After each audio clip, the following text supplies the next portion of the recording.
समस्तीपुर में बिना सूचना दिए सीओ ने उजाड़ दिया गरीब का आशियाना। बरसात में खुले आसमान के नीचे जीने को मजबूर है पूरा परिवार। मामला बिहार के समस्तीपुर जिले का है, जहां एक अंचलाधिकारी के करतूतों के कारण आज एक पूरा परिवार इस धूप और बरसात के मौसम में खुले आसमान के नीचे रात और दिन गुजारने को मजबूर है। दरअसल समस्तीपुर जिले के विभूतिपुर प्रखंड मुख्यालय स्थित अंचल कार्यालय में अंचल क्षेत्र के नरहन वार्ड 5 निवासी स्वर्गीय मोहम्मद रशीद की पत्नी हदीसा खातून, उनकी बहू सबरा खातून और हसरत परवीन ने बास्केट पर्चा मांग को लेकर पूरे परिवार के साथ गुरुवार को अनिश्चितकालीन धरना पर बैठ गए। करीब 1 घंटे के बाद सीओ द्वारा 30 अगस्त को बास्केट पर्चा दे देने के आश्वासन पर यह धरना समाप्त हुआ। पीड़ित परिवार का कहना है कि वह भूमिहीन है, उसे बसने के लिए जमीन नहीं है। उसके पूर्वज खाली कराई गई अतिक्रमण भूमि पर बसते आ रहे हैं, जिसे बीते 2 जून को पीड़िता और उसके 2 पुत्रों को बिना किसी सूचना के सड़क की जमीन को अतिक्रमण मुक्त कराने हेतु प्रतिनियुक्ति दंडाधिकारी पुलिस बल के साथ जेसीबी के माध्यम से घर तोड़ दिया गया था। साथ ही घर में रखे सारा सामान को क्षतिग्रस्त कर दिया गया था। इतना ही नहीं, उस समय भीषण गर्मी में चापाकल को भी तोड़ दिया गया था। वे लोग पानी के लिए इधर उधर भटकने को मजबूर है। पूरा परिवार इस तपती धूप और भीषण गर्मी में खुले आसमान में रहकर किसी तरह समय तो काट रहे हैं, लेकिन अब 2 महीना बीत जाने के बावजूद भी उन्हें अब तक भूमि उपलब्ध नहीं कराया गया है। अंचलाधिकारी द्वारा टालम टोल किया जा रहा है। पूरा परिवार इस बारिश के मौसम में भीगकर समय काटने को मजबूर है।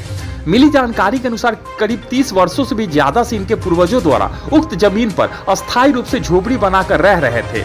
मामले को लेकर पंचायत समिति सदस्य चांदनी देवी ने आरोप लगाते हुए कहा कि किसी के बहकावे में आकर बिना जांच किए सीओ द्वारा इनका झोपड़ी तोड़ दिया गया है। उसके बाद भूमि का सीमांकन करने और जल्द ही पर्चा देने की बातें सीओ द्वारा कही जा रही है, लेकिन 2 महीना से अधिक बीत जाने के बावजूद पीड़ितों को भूमि उपलब्ध नहीं कराया गया, जो निंदनीय है। वहीं अंचलाधिकारी अशोक कुमार यादव ने कहा कि अतिक्रमण मुक्त करने के बाद पीड़ित परिवार को पॉलीथीन दिया गया था। कई जगह जमीन चिन्हित की गई है। 30 अगस्त तक हर हाल में बास्केट पर्चा दे दिया जाएगा। क्राइम खबर के लिए समस्तीपुर से अशोक कुमार की रिपोर्ट। लोग कहाँ आए थे आज प्रखंड में थे? हम लोग बलोक पर आए थे। हाँ, सीओ साहब यहाँ आए थे। क्या था? वैसे घर मेरा तोड़ दिया है, पूरा मेरा सामान जितना जिनिस पत्तर लड़की की शादी का था सब मेरा नुकसान हो गया। कौन तोड़ दिए थे? पूरा सीओ साहब। कब तोड़े? 2 तारीख को। कारण क्या था?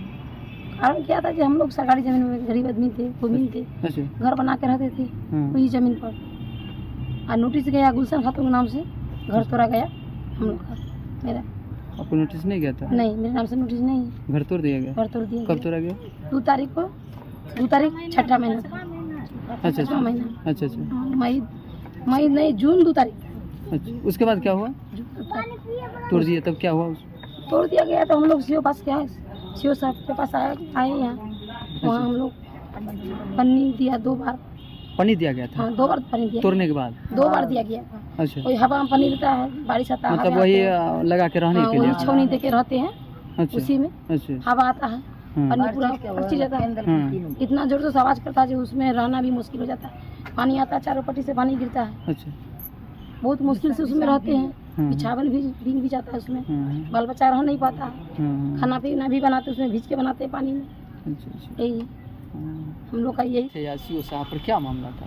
क्योंकि आक्रोशित थे सर, जो अनलीगल तरीका से अतिक्रमण खाली करवाया गया, जबकि ये पूर्वज इनका जो इनका ससुर जी थे 50 साल पहले से ही उस जमीन पे बसे हुए थे सर। और जब ये मतलब एक बार नोटिस आया था, किसी के ग्रामीण के माध्यम से आवेदन किया गया था अतिक्रमण मुक्त करवाने के लिए, तो एक बार नोटिस गया था, तो ये लोग ने हम लोग के नज़दीक रखा था।